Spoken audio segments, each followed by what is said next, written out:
வணக்கம் நண்பர்களே.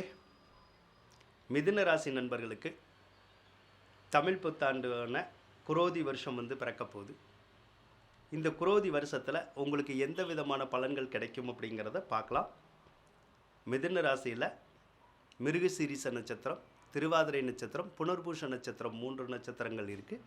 இந்த 3 நட்சத்திரங்கள்லையுமே பிறந்தவங்களுக்கு என்ன மாதிரியான பலன்களை கொடுக்க போகுது அப்படிங்கிறத தான் இப்போ நாம் பார்க்க போகிறோம். முதலாவதாக குரு பகவானை பார்ப்போம். குரு பகவான் உங்களுடைய ராசிக்கு 11வது ராசியில் தான் இருக்கார் தற்போது. அப்போ குரு 11ல் இருந்தால் லாபஸ்தானத்தில் இருக்குன்னு அர்த்தம். அப்போ எடுத்த காரியத்தில் நல்ல லாபங்கள் கிடைக்கும், எடுத்த காரியத்தில் நல்ல வெற்றிகள் உங்களுக்கு கிடைக்கும் அப்படின்னு சொல்லலாம்.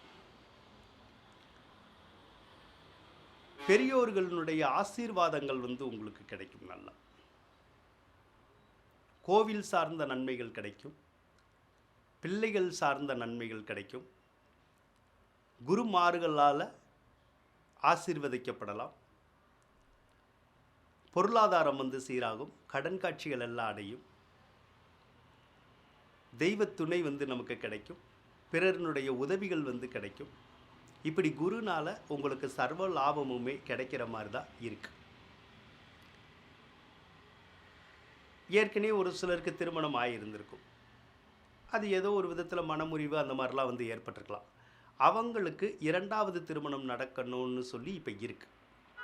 ஸோ 2வது திருமணம் பண்ணணும்னு நினைக்கிறவங்க அதுக்கான முயற்சிகள் எடுத்தீங்கன்னா உங்களுக்கு அந்த முயற்சிகள் கைகூடி வரும். குரு பகவான் சித்திரை மாதம் 18ஆம் தேதி, மே மாதம் 1ஆம் தேதி உங்களுடைய ராசிக்கு 12வது ராசிக்கு வர்றார். அப்போ 11வது ராசியில் இருக்கிற வரைக்கும் உங்களுக்கு நன்மைகள் தான். ஆனால் இப்போ 12வது ராசிக்கு வரப்போகிறார். அப்போ என்ன செய்வாருன்னா, ஒரு சிலருக்கு பிள்ளைகளின் மூலமாக விரோதத்தை கொடுப்பார். அப்போ பிள்ளைகளுக்கும் நமக்கும் கொஞ்சம் செட் ஆகாது. அடிக்கடி கொஞ்சம் தகராறு வர்ற மாதிரியான ஒரு சூழ்நிலைகள் கொஞ்சம் இருக்கும். ஒரு சிலருக்கு பிள்ளை பிறக்காதவங்களுக்கு பிள்ளை பிறக்கிறதுக்காக செலவு செய்ய வேண்டியது வரும். அப்போ மருத்துவ செலவு செய்வாங்கன்னு அர்த்தம். நீண்ட நாளாக குழந்தை இருக்காது, அவங்க மருத்துவ செலவு செஞ்சு குழந்தை பெற்றுக்கிறதுக்கான வாய்ப்புகளை அந்த குரு கொடுப்பார். அப்போ ஏதோ ஒரு வகையில் பிள்ளைகள்னால நமக்கு கொஞ்சம் செலவுகள் ஏற்படும். குரு 12வது இடத்துல இருந்தால் சிலருக்கு அந்த பண தட்டுப்பாடும் கொஞ்சம் ஏற்படும்.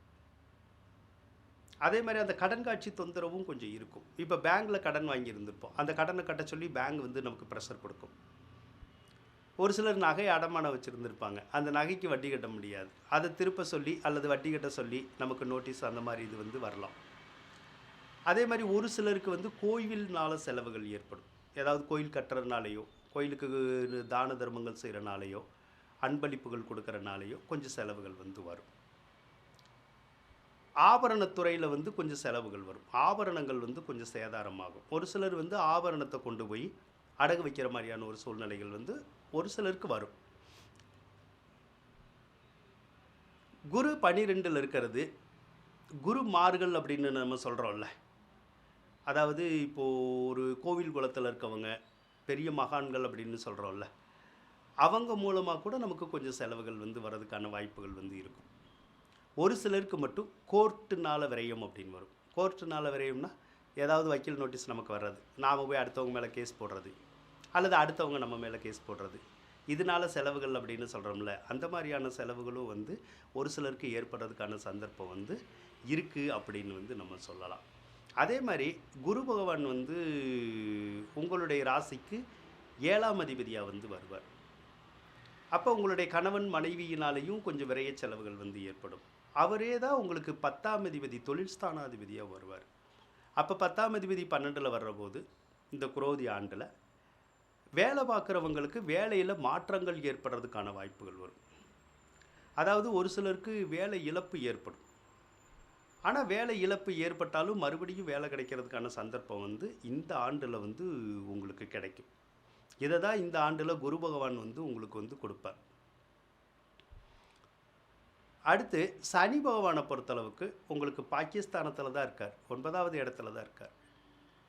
உங்களுடைய பெற்றோர்கள் வந்து சிறப்பாக இருப்பாங்க. முக்கியமாக உங்களுடைய தந்தை சிறப்பாக இருப்பார். தந்தை வந்து நினச்ச காரியத்தில் வந்து வெற்றி பெறுவார், மகிழ்ச்சியாக இருப்பார். அவருக்கு வேணுங்கிறது எல்லாமே கிடைக்கும். அவருடைய உடல் நலமும் வந்து சீராகும். அதே மாதிரி அந்த 9வது இடம் பலம் பெற்றாலே நம்மளுடைய எண்ணங்கள் ஈடேறும், நீண்ட கால ஆசைகள் ஈடேறும். சிலர் வந்து வீடு கட்டணும்னு நினச்சிருந்துருப்பாங்க, வீடு கட்டுறதுக்கான வாய்ப்புகள் கிடைக்கும். சிலருக்கு வாகனம் வாங்கணுங்கிற எண்ணங்கள் வந்து ஆசைப்பட்டிருப்பாங்க, இவ்வளோ நாள் வாங்கியிருந்திருக்க முடியாது. இப்போ அதை வாங்கிறதுக்கான சாத்தியக்கூறுகள் வந்து உங்களுக்கு சிலருக்கு வந்து கிடைக்கும். அதே போல் வெளிநாடுகளில் வேலை பார்க்குறாங்கல்ல, அவங்களுக்கு வந்து சிறப்பாக இருக்கும். சிலருக்கு வெளிநாட்டில் வேலை கிடைக்கும். சிலர் வந்து வெளிநாட்டில் வந்து தொழில் செய்யணும்னு நினைப்பாங்க, பிஸ்னஸ் பண்ணணும்னு நினைப்பாங்க. அந்த பிஸ்னஸ் வந்து சிறப்பாக இருக்கும், தொழில் நல்லா செய்யலாம். வெளிநாட்டில் வேலை பார்க்குறவங்களுக்கு விசா கிடைக்கிறது, அதெல்லாம் வந்து சிறப்பாக இருக்கும். பிஆர் கிடைக்கிறது, அந்த மாதிரியான பலன்களை பூராமே சனி கொடுப்பார். அதே மாதிரி வெளிநாட்டில் வேலை ரொம்ப நாள் பார்த்துக்கிட்டு இருந்திருப்பாங்க.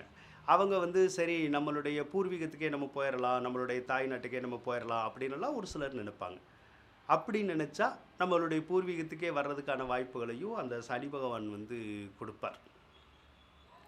அதனால் சனி பகவான் பாகிஸ்தானத்தில் இருக்கிறது உங்களுக்கு நல்லது தான். ஆனால் எந்த ஒரு காரியத்தை எடுத்தாலும் கொஞ்சம் லேட்டாக நடக்கும், உடனே நடக்காது. ஒரு தடவைக்கு 2-3 தடவை வந்து நம்ம முயற்சி பண்ணணும். அப்படி முயற்சி பண்ணால் எல்லா காரியமுமே உங்களுக்கு கைகூடி வரும் அப்படின்னு வந்து சொல்லலாம். சரி, ராகு பகவானை எடுத்துக்கிட்டோம்னா உங்களுடைய ராசிக்கு 10வது ராசியில் தான் இருக்கார். பொதுவாக ராகு பகவான் வந்து 10வது ராசியில் இருக்கக்கூடாது. அது என்ன செய்வார் அப்படின்னா, இப்போ தொழில் ஸ்தானம் தான் ஒரு மனுஷனுக்கு வந்து ரொம்ப முக்கியம் இல்லையா? ஆமாம். ஏன்னா தொழில் நல்லா இருந்தால் தான் காசு இருக்கும், காசு இருந்தால் குடும்பத்தில் எல்லாம் இருக்கும். ஆனால் தொழில் கெட்டு போச்சுன்னா காசு இருக்காது, காசு இல்லைன்னா குடும்பத்தில் வந்து கஷ்டம் இருக்கும். சரிங்களா? சரி, அப்போ ராகு பகவான் வந்து 10வது ராசியில் இருக்கிறனால நம்ம செஞ்சுக்கிட்டு இருக்க தொழில் இருக்குல்ல, அதில் வந்து நிறைய போட்டி பொறாமையை வந்து உருவாக்குவார். அதனால் தொழிலில் வந்து நீங்கள் அதிகமாக கவனம் செலுத்தணும், அப்படின்னா தான் கரெக்டாக இருக்கும். அதே மாதிரி தொழில் செய்கிறதுல வந்து இடைஞ்சலை வந்து உருவாக்குவார். அதே மாதிரி வியாபாரத்தை வந்து கொஞ்சம் குறைச்சி விட்டுருவார், ஸ்பீடு இருக்காது. அப்போ வந்து தொழில் வந்து கொஞ்சம் மந்தமாக போகிற மாதிரியான ஒரு சூழ்நிலைகள் வந்து கொஞ்சம் இருக்கும். சிலருக்கு தொழில் செய்யவே பிடிக்காது, தொழில் ஸ்தாபனத்துக்கு போகிறதுக்கே பிடிக்காது. ஏதோ ஒரு விருப்பம் இல்லாமவே நம்ம தொழிலை செய்கிற மாதிரியான ஒரு சூழ்நிலைகளை தான் அந்த ராகு உருவாக்குவார். அதனால் தொழில் செய்கிறதுல அக்கறை எடுத்துக்கணும், கொஞ்சம் இன்ட்ரெஸ்ட் எடுத்துக்கணும், கொஞ்சம் ஹார்ட் ஒர்க் பண்ணணும். அப்படின்னா தான் தொழில் ஸ்தானம் நல்லாயிருக்கும். சரிங்களா? சரி, வேலை அப்படின்னு எடுத்துக்கிட்டோம்னா நம்ம எந்த இடத்துல வேலை பார்க்குறோமோ அந்த இடத்துல நமக்கு நிம்மதியே போயிடும். ஒன்று மேல் அதிகாரிகள்னால தொந்தரவாக இருக்கும், டென்ஷன் பண்ணி விட்ருவாங்க நம்மளை. கூட வேலை பார்க்குறவங்கனால நன்மைகள் வந்து கிடைக்காது, அவங்களால வந்து பிரச்சனைகள் வந்து உருவாகும். அதே மேலே வேலை சுமை, பணிச்சுமைன்னு சொல்கிறோம்ல, அது வந்து அதிகமாக இருக்கும். இப்படி ஏதாவது ஒரு வகையில் வேலையில் வந்து தொந்தரவு இருக்கும், வேலையில் வந்து அவ்வளோவா இன்ட்ரெஸ்ட் இருக்காது. சிலருக்கு வந்து வேலைக்கு போகணுன்னே தோணாது, வேலையை வந்து நம்ம விட்டுறலாமான்னு தோணும். ஒரு சிலர்லாம் வேலையை விட்டுருவாங்க, வேலையை விட்டுட்டு வேறு கம்பெனிக்கு வேலைக்கு போகிற மாதிரி எல்லாம் வேலை பார்ப்பாங்க. ஒரு சிலருக்கு இடமாற்றங்கள் ஏற்படும், ட்ரான்ஸ்ஃபர் எல்லாம் கேட்டிருப்பாங்க, அந்த ட்ரான்ஸ்ஃபர் எல்லாம் கூட கிடைக்கிற மாதிரியான சூழ்நிலைகள் வந்து இருக்கும். அதனால் வேலை செய்கிறவங்களுக்கும் வேலையில் வந்து ஏதாவது ஒரு தொந்தரவுகளை வந்து கொஞ்சம் கொடுப்பார். அதனால் கொஞ்சம் வேலை பார்க்குறவங்க வந்து கொஞ்சம் கவனமாக தான் இருக்கணும், அப்படின்னா தான் நல்லாயிருக்கும். அதே மாதிரி வேலையில் வந்து நாம் ஏதாவது தவறுகள் பண்ணணும்னா அந்த தவறுகளுக்கு வந்து தக்க தண்டனை வந்து கிடச்சிரும், பிரச்சனை வந்துடும். அதனால் முடிஞ்ச அளவுக்கு வேலையில் கரெக்டாக இருக்கிற பாருங்கள், தவறுகள் எதுவும் செய்யாமல் இருக்கிறதுக்கு பாருங்கள். அப்படின்னா தான் ராகு பகவான் வந்து உங்களுக்கு நன்மையை கொடுப்பார். சரிங்களா?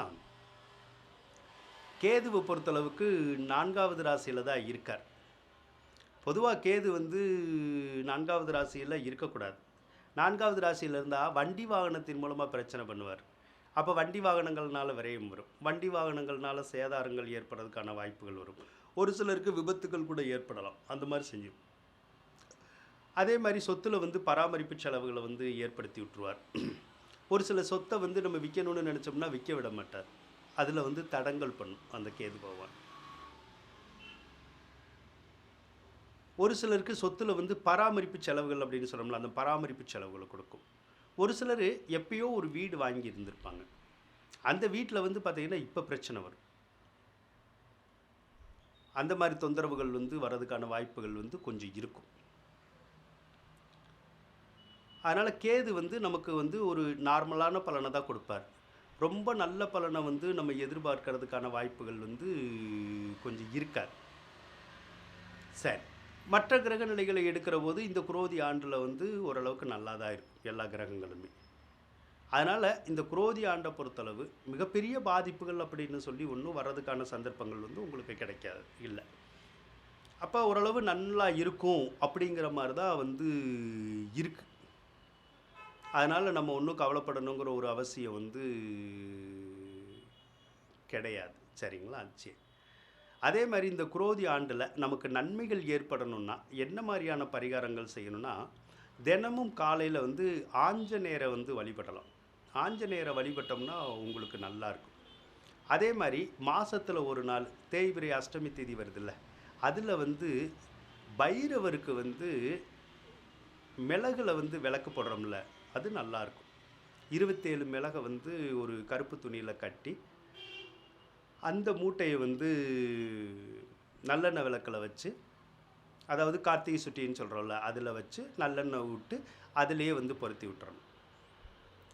பொருத்தி விட்டுட்டு அன்னைக்கு அந்த பைரவரை நம்ம வழிபட்டோம்னா, கால பைரவரை வழிபட்டோம்னா உங்களுக்கு வந்து சிறப்பாக இருக்கும். மாதத்துக்கு ஒரு நாள் வந்து இதை செய்யணும். இதை செய்ய செய்ய உங்களுடைய கஷ்டங்கள் எல்லாம் குறையும். நன்மைகள் வந்து உங்களுக்கு அதிகமாக தேடி வரும் அப்படின்னு வந்து சொல்லலாம். ஆக மிதுன ராசிக்காரவங்களை பொறுத்தளவுக்கு இந்த குரோதி ஆண்டில் பல நற்பலன்கள் கிடைக்கிறதுக்கான சாத்தியக்கூறுகள் வந்து இருக்குது அப்படின்னு சொல்லி கூறிக்கொண்டு விடைபெறுகின்றேன். நன்றி, வணக்கம். மிதுன ராசிக்காரவங்களுக்கு இந்த வீடியோ பிடிச்சிருந்தா லைக் பண்ணுங்கள், ஷேர் பண்ணுங்கள், மறக்காமல் சப்ஸ்கிரைப் பண்ணுங்கள். நன்றி மிதுன ராசி நண்பர்களே.